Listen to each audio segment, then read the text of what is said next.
What's going on, guys? In this video we're doing a DRIVETRIBE snippet. So what a DRIVETRIBE snippet is basically me just taking an article that I found interesting on DRIVETRIBE and relaying that information to you guys and giving you a little bit of my opinions on what's written here.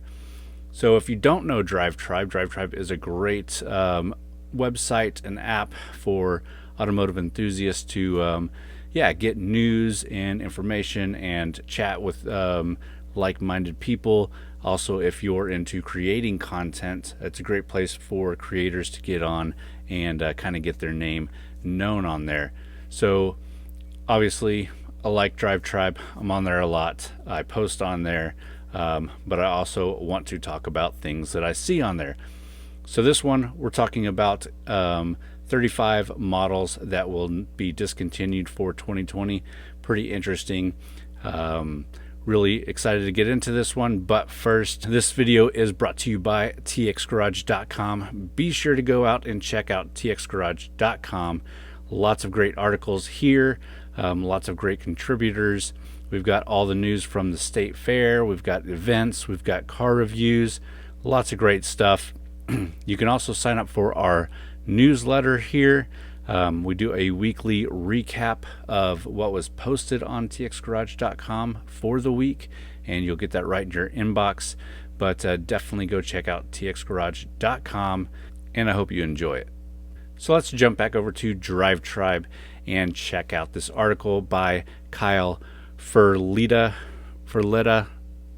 Kyle. Basically, we're just checking out the 35 models that will be discontinued for 2020. I'm not going to read all of this, but we're going to go through each model. So number one, we have the Audi A3 Cabriolet. Okay, not a huge disappointment to me, but this one though, the Audi TT. Now I don't know if this means the TTRS. If it does, that's a sad day. This is an amazing car. I've done a review on it. Very cool. But this will be kind of sad to lose. Next, you have the 3 and 5, or I guess 3 through 5, the BMW 3 Series GT, the 6 Series GT, and the 6 Series Grand Coupe. So out of all those, I'm not a huge fan of the styling of the GT cars, but that 6 Series Grand Coupe, that's a beautiful car. I'm sure it's not gone for long, maybe just through 2020. And then they'll come out with a new design soon. But I really do like the 6 Series and that 6 Series Grand Coupe. Just looks great. Up next, most of GM's sedans. So I knew Ford was doing this. I actually didn't even realize that GM was doing this too, but it looks like they're killing off a ton of sedans, including some Cadillacs, the Chevy Volt I knew, some Buicks, which I didn't know. I still haven't even driven this Buick convertible yet, and now they're killing it off. So kind of sad, but you know, if they're not selling or it's not what the market's wanting right now, killing it off can be pretty smart. Several Ford and Lincoln models. This, you know, you knew was coming down the line. So the Taurus, the Fiesta, the Fusion. You've got some of the SUVs being killed off, but Lincoln did just announce a new SUV, so it's kind of just taking over most likely. But yeah, several Ford and Lincoln models that we kind of knew were coming down the line. Next up, Nissan, the 370Z Roadster, the Titan Diesel, the Rogue Hybrid, and Infinity's QX30. So the QX30 is pretty interesting because that is a pretty new vehicle for Infinity. It was their collab with Mercedes, so I don't know if it wasn't selling or if it was too expensive for the Infinity brand, but it's pretty interesting to hear. The Titan Diesel, of course, we've heard, pretty disappointing that Titan Diesel didn't sell better. They did just come out with the new 2020 Titan design. Looked really good. We did a couple of videos on that already, but definitely you go check those out. Hopefully they'll bring the diesel back into it after maybe a year or so from the new redesign. Hopefully it does really well there. The 370Z Roadster, honestly not a huge disappointment to me. The 370Z is very long in the tooth. Definitely needs a refresh, and if killing off the Roadster and then refreshing the coupe and then bringing back the Roadster, I'll be happy. The Rogue Hybrid, that's another interesting one. So the Rogue is a really good vehicle. I like it's just a great little compact CUV, killing off the hybrid version. To be honest, I didn't even know they had a hybrid version. I believe probably a lot of these hybrid versions of regular cars don't sell well because people, if they're buying a hybrid, they're probably buying a dedicated hybrid. But yep, there you have that.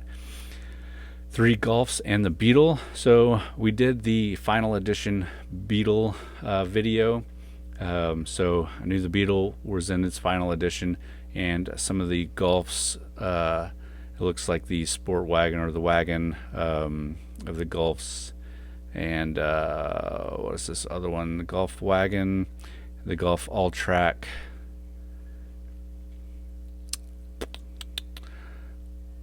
Yeah.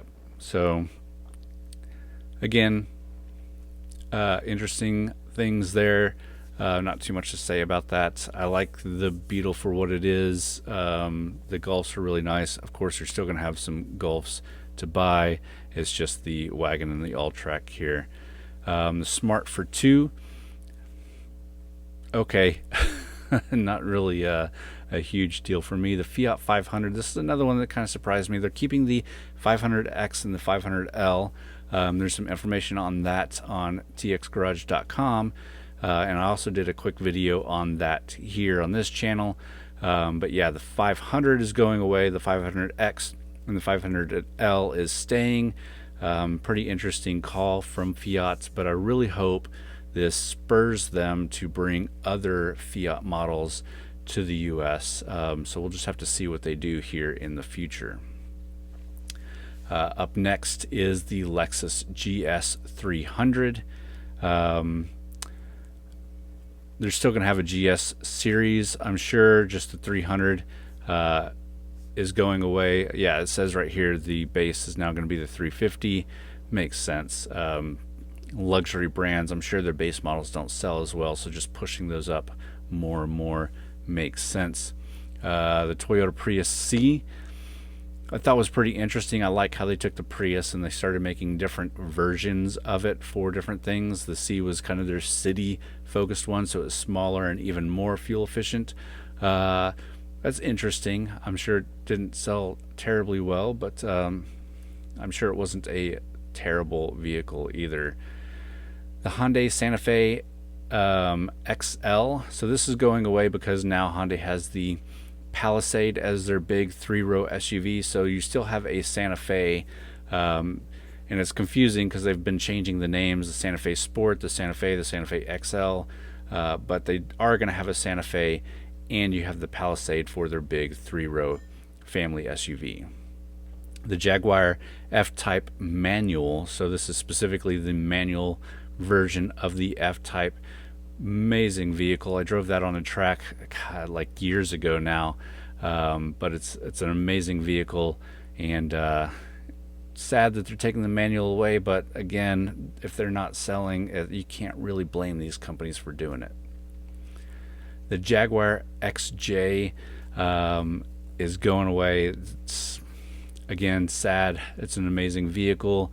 I like Jaguar's stuff. You got amazing engines, rear-wheel drive, sport luxury sedans, very cool stuff, but it's going away. The Ferrari 488, new Ferraris come in, they discontinue the old ones, makes sense. Aston Martin Vanquish.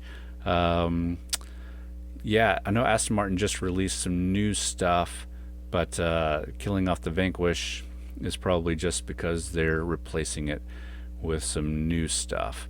But yeah, really good article to read through. Check all these out.